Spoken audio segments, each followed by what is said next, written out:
So let's go in and check out Kneeland Gallery, one of my favorite galleries in Sun Valley. Come on. Well, I am here in Sun Valley, Idaho, in one of my favorite galleries, Kneeland Gallery.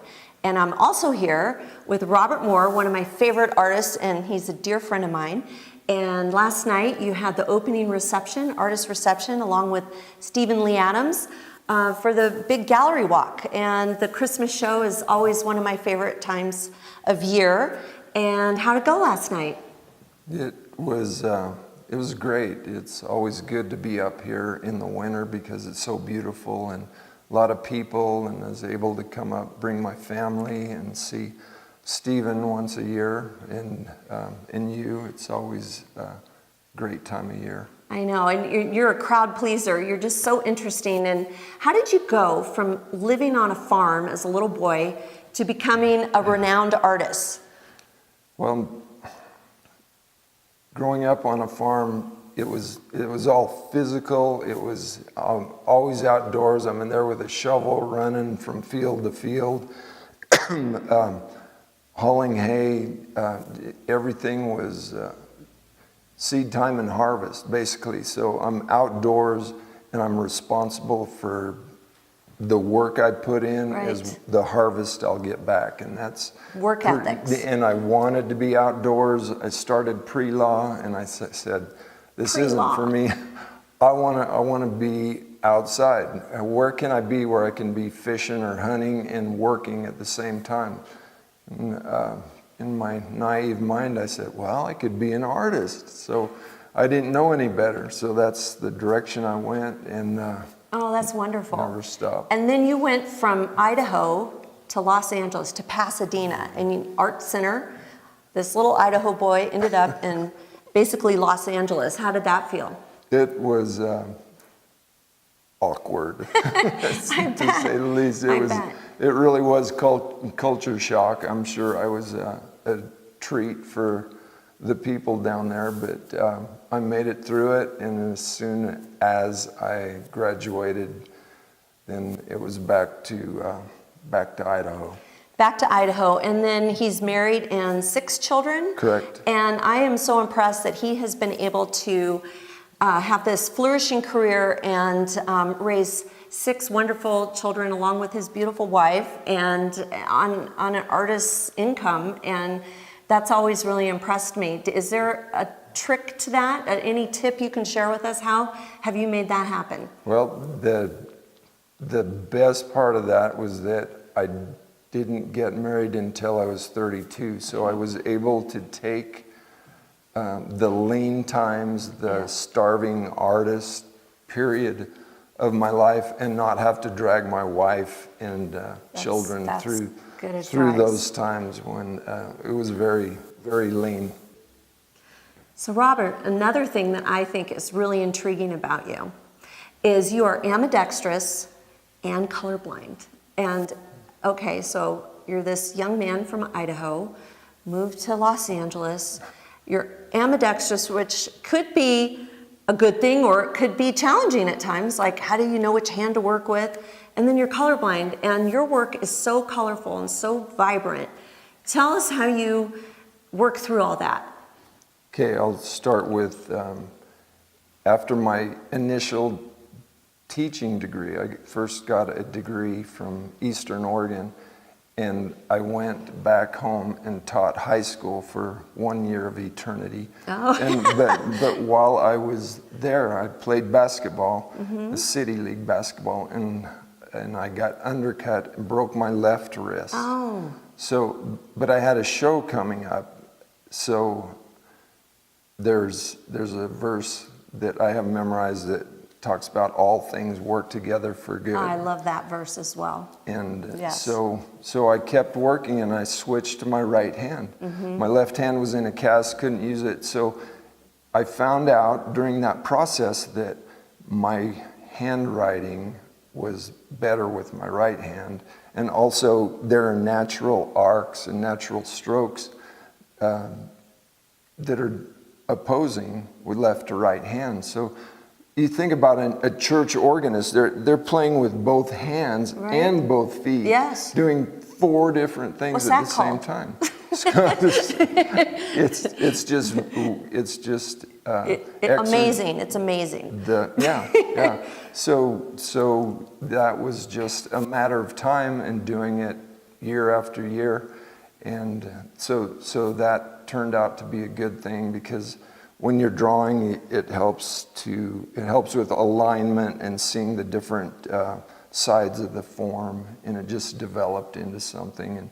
But I think that if anybody worked at it, I think they could develop that. It's supposed to be really good for your brain to do that, by the way. So every summer, Kneeland Gallery hosts the plein air exhibition, and plein air means, it's a French term for painting outside, basically, right? Kind of coined by the French impressionists, I believe, and so that's a really fun event to come visit, and I'm even a part of it. And Robert's a crowd pleaser because he's out there with his palette knives, and he does a lot of finger painting even. It's really interesting to watch you work.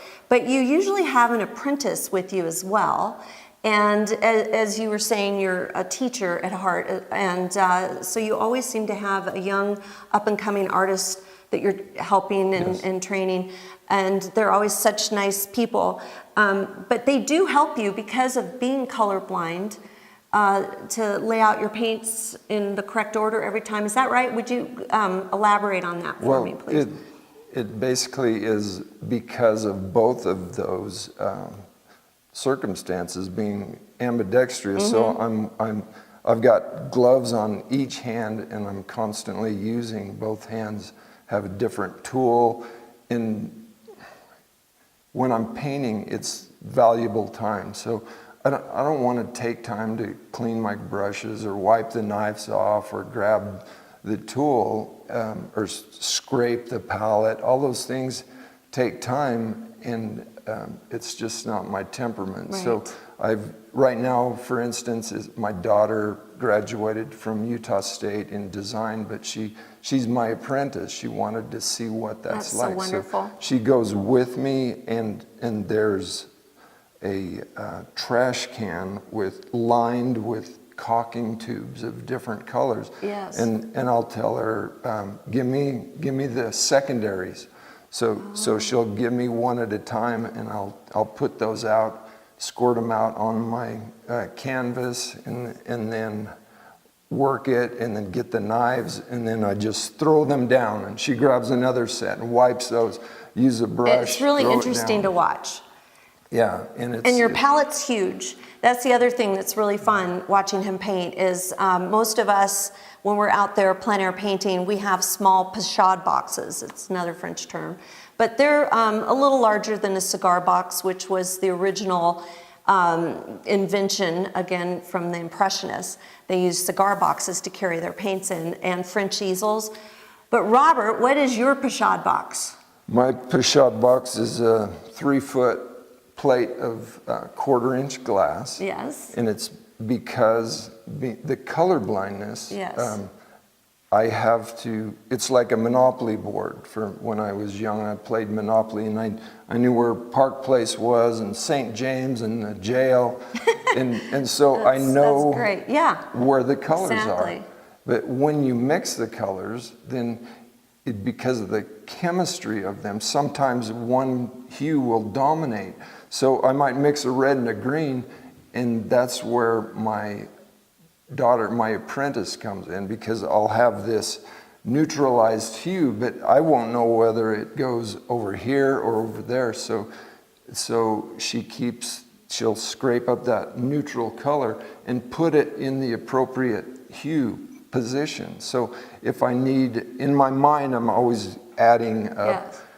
Orange plus purple equals neutral red, and so in the amount, the proportions, so I know where to go to get that, because my apprentice is keeping those colors separate. That's so interesting. And sometimes you'll tap us on the shoulder and say, what color did I just paint? And I'm just always so amazed, because your work is so harmonious. You have such a unique, you definitely have almost created a school of art in a way. Your work is so unique. And it's progressed. It's been fun watching him evolve since I've known him. You're always experimenting, always changing, and your work is very abstract when you're up close, and then when you pull away, it reads, and that's always amazing to me is all the brushwork you have going on. And who inspired you? Who do you look to for inspiration, past or present? Well, primarily God and creation. Oh, yes. And then my instructor was Dan McCaw, a Southern California Yes. artist that helped me to make those initial steps into art. And I love the Russian painters, Yes. just the immediacy and the honesty of their work is very inspirational to me. Me too. So Robert, while I have you here today, I would love you to talk about a couple of your paintings. And behind me is this magnificent piece. So what can you tell us about this? Is there a story to go with it, or did something inspire you specifically? The Aspen theme came about primarily because of the color blindness. So the white trunks of an aspen, I can, as long as there's a harmony and an order to it, I can use any color in those aspen, and it will read. So the challenge then is to get a clear separation and to simplify, yet to still have the elements clearly communicated, like a sky mass, a mountain mass, a ground plane in light, ground plane in shadow, and then the verticals. Right. So I can you pick up a rock and there's 20 different colors in it. Yes. And the eye mixes those colors. So that's how I paint. I just have many hues in there, but I will have one that will dominate and then have a natural progression, which you see everywhere when you're in nature. So as long as the tree reads as a shape, as long as the foliage ties together and separates from the background and it has an interesting silhouette, then it will work in the end. It's fabulous. It's beautiful. And you get a sense of light, I mean, that piece is glowing. And is this palette knife work primarily? This is a combination Is it a of combination? tools. Yes, Okay. Brushes, palette knife. Fingers? Yes. Sometimes he finger paints, I mentioned. Yes. Well, it's fabulous, and you're known for your aspen, really. I mean, that's one of your specialties, are aspen trees. And to a lot of people, an aspen looks black and white. And so it's really amazing when you do get out in nature and you really stop to observe. You do see the reflected light bouncing up, the different colors into the trees, and that's what you're portraying here. And you share a tip in my book, Fine Art Tips, where you teach people how to paint an aspen tree. And that was such an honor to have you in my book. And so thank you again for doing that. Thank you. Okay. So Robert, I would love you to talk about this piece. Like I said earlier, your work is so diverse. And this piece has a different technique than the other one that we just spoke about. And this is very intriguing to me because it's very complex. And it's like a patchwork quilt, or almost like you've painted with tiles. So a mosaic of color, so to speak. So tell us how you created this piece. Okay, the other piece was more, there's more wash, thinner paint, and draw the shapes and then fill them in. Whereas this one, I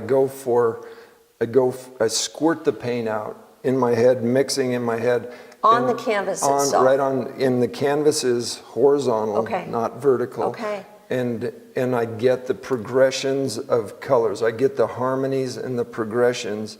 And then instead of drawing the shape first, filling it in, then when I get these progressions of beautiful color, then I corral them into a silhouette into a shape that the brain then deciphers and says, oh, that's a flower shape, that's an ocean shape, but it's all just paint on a two-dimensional surface. So, I love that word, corral. It is like having to corral something when you're trying to paint. So do you have a photograph you're working with? Is this plein air, or 'cause oftentimes you paint very large plein air pieces. Yes. So this could be a plein air piece, or if you're at home in the studio, would you be working with photographs then? yes, with You would, a monitor. On your monitor? Yes. Okay, great. Well, so is this palette knife and brushwork then? It's fingers, palette knife, brush, and a baker's comb.